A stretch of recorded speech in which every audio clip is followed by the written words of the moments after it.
সে অর্গানাইজেশনের নাম হচ্ছে বাংলাদেশ রেড ক্রিসেন্ট সোসাইটি।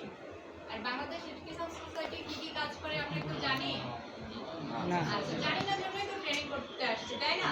আজকে সারাদিন শেষে আমরা জানবো যে রেড ক্রিসেন্ট কি কি কাজ করে, কোথায় কোথায় কাজ করে, কিভাবে কাজ করে। ঠিক আছে? তো স্যার আপনি একটু উদ্বোধনীটা করে দেন, তারপর আমরা আমাদের সেশনগুলো উপস্থিত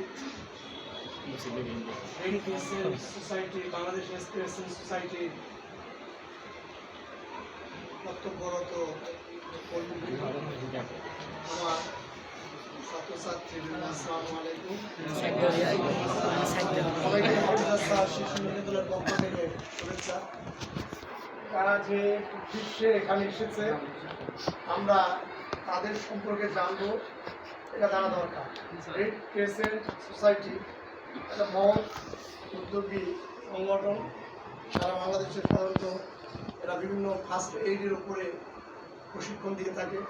ফার্স্ট এইড কি আমরা তো মোটামুটি জানি, প্রাথমিক চিকিৎসা, রক্তদান কর্মসূচি, বিভিন্ন ধরনের কার্যক্রমে তারা নিবেদিত প্রাণ হিসেবে কাজ করে।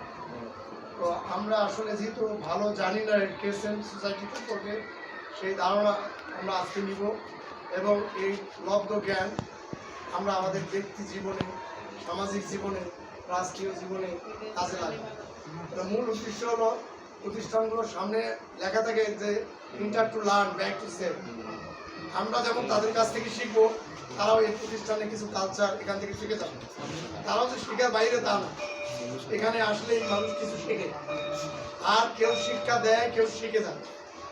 সবাই আমরা বড় বড় ছাত্রেরও লেকচারে এরকম শুনেছি যে যারা শিক্ষা দিতে আসে তারাও নাকি অনেক জ্ঞান ও নতুন নতুন কৌশল এবং জ্ঞানগুলো আয়ত্ত করে চলে যায়। তাদের মহতী উদ্যোগকে আমরা স্বাগত জানাচ্ছি। আমরা শিখব এবং এই আশাবাদ ব্যক্ত করে আমি আমার সম্পূর্ণ কথা শুরু করছি। রেড ক্রিসেন্ট সোসাইটি এবং হাফিজ স্যার সমন্বয়ে যে উদ্যোগকে স্বাগত জানাচ্ছি। তো আমাদের ট্রেনিং শুরু করার আগে কিছু নিয়ম আছে। তো স্যার আপনাদের এখানে কি গ্রাউন্ড পেপার পাওয়া যায়? মানে একটু লেখালেখি করেন। এই তো হোয়াইট বোর্ড তো ভেরি বলছি না, একটু গ্রাউন্ড পেপার টাইপের থাকে। গ্রাউন্ড পেপার তো আমাদের আচ্ছা, ইউজ ঠিক করি আছে, না। আমরা মুখে আর একটা হোয়াইট বোর্ড দেই আমি সাইডে নাই, হ্যাঁ দিলে ছোট টাইপের একটা বড় হবে ওয়ালের কাছে রাখবেন, দেওয়া দেওয়া যাবে। এই স্মাইল প্লিজ। আচ্ছা, তার আগে আমরা এখানে কতজন আছি একটু কাউন্ট করি। এখান থেকে count করি। ও মিল্লাত, মোর মুখটা দেখা যায় না, অনেকটা দেখা যায় না। ও 11, 12, 13, 14, 15। ওপাশ থেকে ভাইয়া এই যে এই রিমন বলো। কত?